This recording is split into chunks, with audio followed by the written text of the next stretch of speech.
At this point, I've sold 7 figures worth of information, education, and knowledge on the internet, and I learned this the hard way, but $50 clients are harder to sell than $5,000 clients. It sounds very backwards and it doesn't make any sense right now, but I promise this is just basic human psychology. The first reason is because of their mindset and their decision-making framework. Somebody who buys things in a lower tier market and someone in a higher tier market think in completely different ways, and they're two whole different audiences that you have to speak to in very different languages. When you speak to someone in the lower tier, they're constantly thinking about discounts, saving money, pinching pennies, and they're afraid of cost. Whereas if you focus on the more premium, higher tier, they're more concerned about value and what they get out of it than the cost. And if the value is greater than the cost, then they will do it each and every time. The problem with selling low tier is because the cost is so scary to them that they cannot oversee it to see the potential on the other side.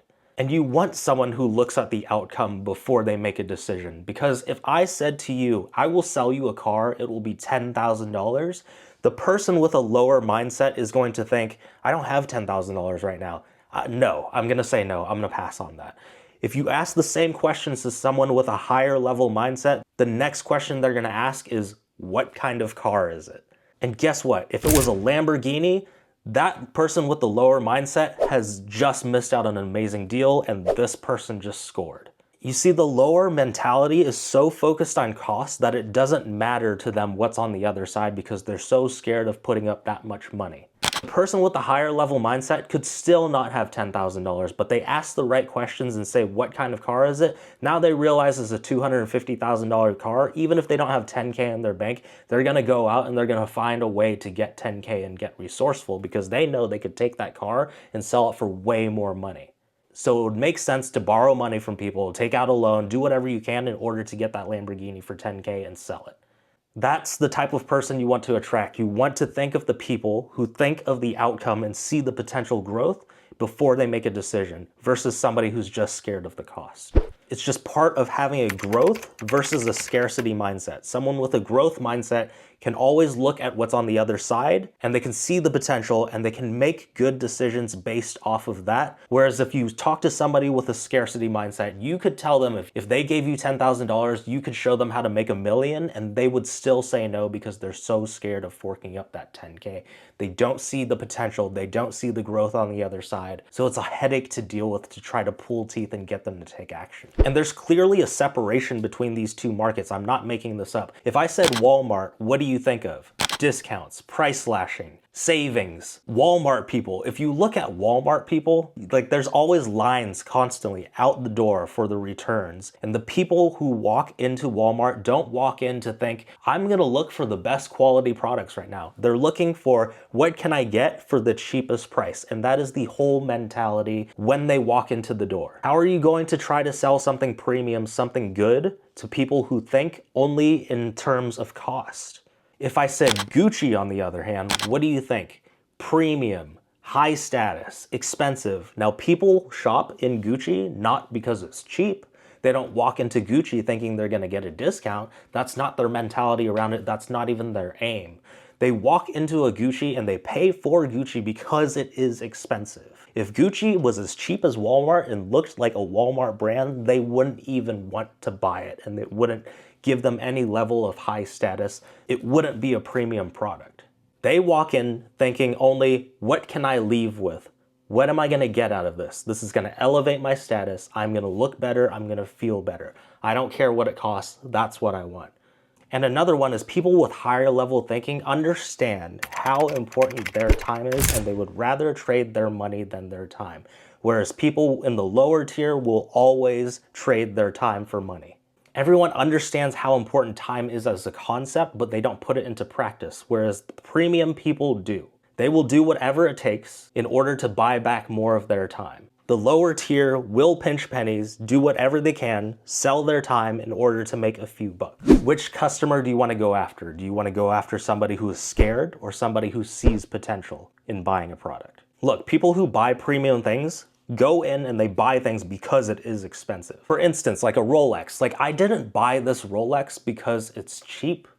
I'm not looking for discounts. I literally bought it because it is expensive and not everybody can have it. So it's a form of being able to elevate their status and the exclusivity. Because not everybody can have it, it makes me feel like, hey, I've succeeded to a point in my life where I can actually do this and not everybody can. And that makes me feel better about myself because I'm doing things that most people can't. If everybody could do it, then it's not as valuable. So I did not go into the Rolex authorized dealer asking for discounts, haggling, and trying to get the best price. I bought it because it was expensive, and that's it. I didn't buy it to tell the time. My phone already does that. In fact, right now, the time is wrong on it. So it's literally not because it's functional, it's because of status, exclusivity, and because it is expensive and it's premium. If you sell to people who have a lower tier mindset, they're always gonna care about the cost more than the quality. So no matter how good you make your product, that's not what's gonna matter to them. What's gonna matter to them is like, how much did it cost me? And they're proud of their savings. They're proud of their couponing, their discounts. How many times have you complimented somebody on their clothes, on their shoes? First thing they say is, thanks, I got it on sale. Thanks, it was half off. People who shop for discounts are proud of the money that they did not spend on the thing. In fact, sometimes they buy things that they don't need just because it was a good deal.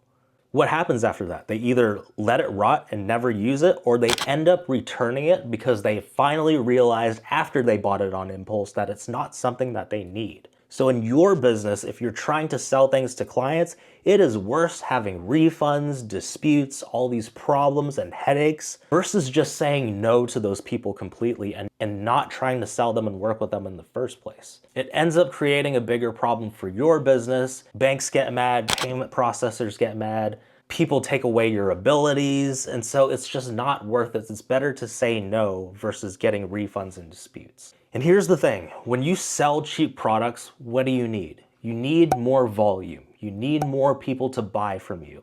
And if you need more volume, you need more people to buy from you, what ends up happening is you try to sell more people because you need the numbers. So then you start caring less about who you actually work with and you just try to sell everybody. And when you have more people to deal with, you have more problems or potential to have problems.